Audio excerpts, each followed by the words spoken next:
Hey everyone, it's Erin Sorensen with Hail Varsity. I am joined once again by recruiting analyst Greg Smith. We are both in dreary Nebraska right now. Greg, how are you?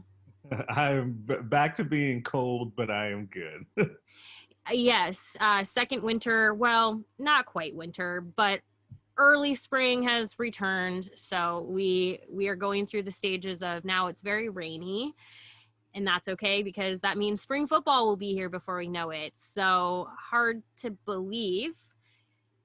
Are you ready for some spring football? I mean, yes, I always just associate spring football with it starting to get warm. So yes, I very much am ready for spring football. It needs to be here. I think it'll be here at the end, but at the end of the month, March 30th, I believe, is the date it actually starts. I think it's that first Monday of the last week of March, from maybe what I understand. So we're close. We're getting there, everyone. Another week of questions. So thank you for those of you who have watched our videos and have reacted, commented, shared some thoughts on whether that be on YouTube, Twitter, Facebook. We do appreciate your engagement. So this week's question, I mean, I'm not surprised that we're talking about it, but is after the reports and response about the Huskers attempting to back out of the Oklahoma game, how could this affect recruiting? Jeff would like to know. Greg, what's your thoughts? Yeah, I think it's an interesting question because I think that on one hand, you could say, hey, how much would recruits really care about what's happening with Nebraska's schedule and what they were trying to do, especially if you give credence to the point of, they were looking to make up money for losing all of the revenue from last year. They just wanted to have an extra home game, if you believe that. On the other hand, it's really difficult to be a program that touts itself as, no fear of failure. We're going to be a tough program, both on the field and mentally tough. We're going to model ourselves kind of after our coach, who was a tough guy quarterback. Our AD kind of has that same bravado. That's kind of been the thing with this program, right, for the last 3 years, as they're continuing to build it.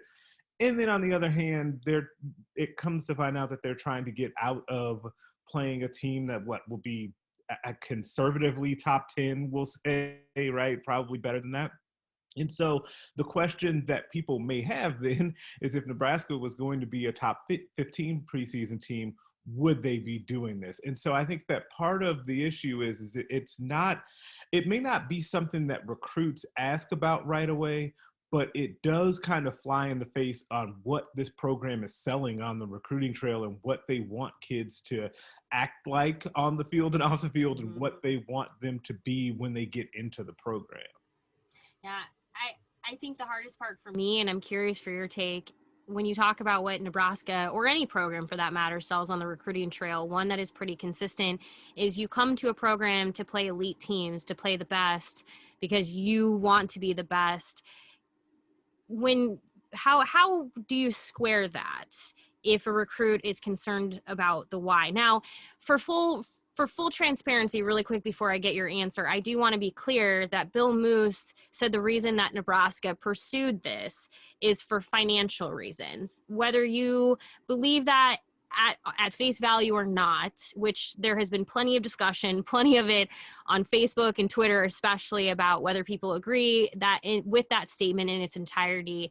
Aside from that, there is still, I think, going to be some concern because at its core, whether it's money focused or not, a recruit probably will want to know, are you actively looking to play that talent, because that's what I'm being sold to, because it's very different for Nebraska to play Oklahoma and Nebraska to play Old Dominion. No respect to Old Dominion, but they're very different games. How do you square that, Greg, if you're selling that on the recruiting trail to say it goes from Oklahoma to now potentially it had that possibility to go to a MAC program or to an Old Dominion? Yeah, I think it's tough because I do believe that one of the selling points to recruits is you're going to come play in the what we believe is the best conference in college football, right? Like that is something that's said on the recruiting trail. When you play at Nebraska, you're going to play against really high quality opponents. You're going to play in front of a great atmosphere, and then we're going to try and schedule some out of conference games that go along with that as well. So I do think that that's a difficult sell because now what happens the next time that you say that because you can't really then go to a family or a recruit and say, well, what we really meant was we're just going to play those tough games in the Big Ten. Like it doesn't really work that way. And oh, by the way, there's been public complaints from both Scott Frost and Bill Moose about the scheduling in the Big Ten. So this whole situation and why it was so kind of believable for people to quickly make those connections between Nebraska potentially, I guess, wanting to get out of this game was that we've already heard some of these complaints.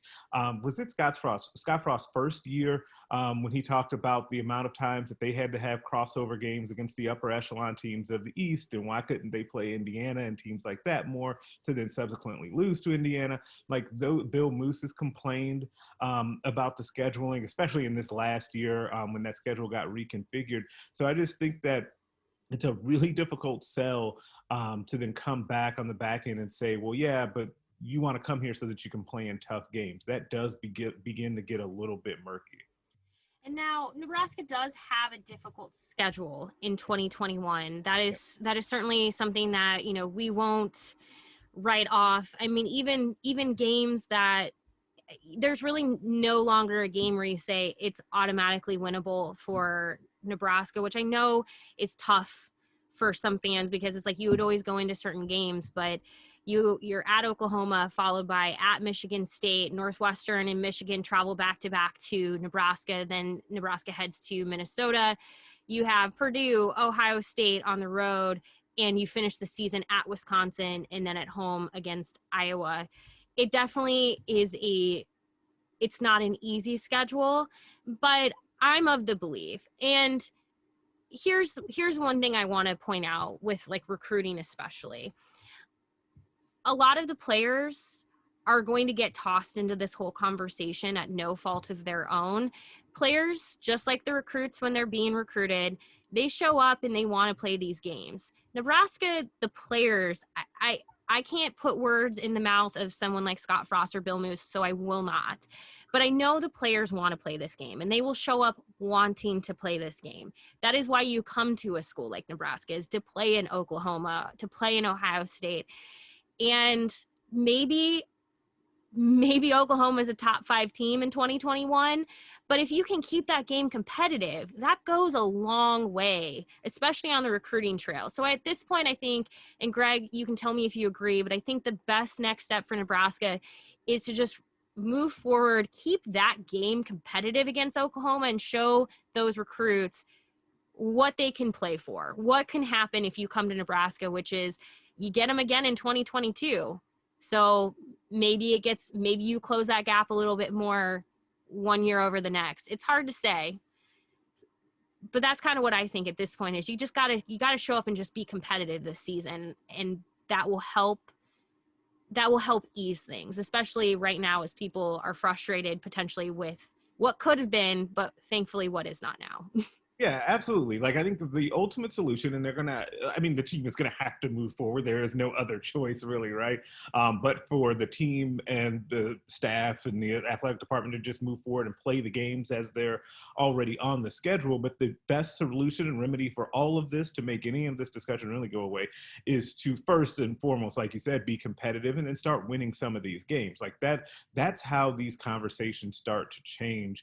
And it would be a totally different conversation if Nebraska was 20-12 under Scott Frost versus 12-20 so far. So I just think that winning, as we say a lot now, would cure a lot of ills. Like it just really would. Winning truly cures all. So Yeah.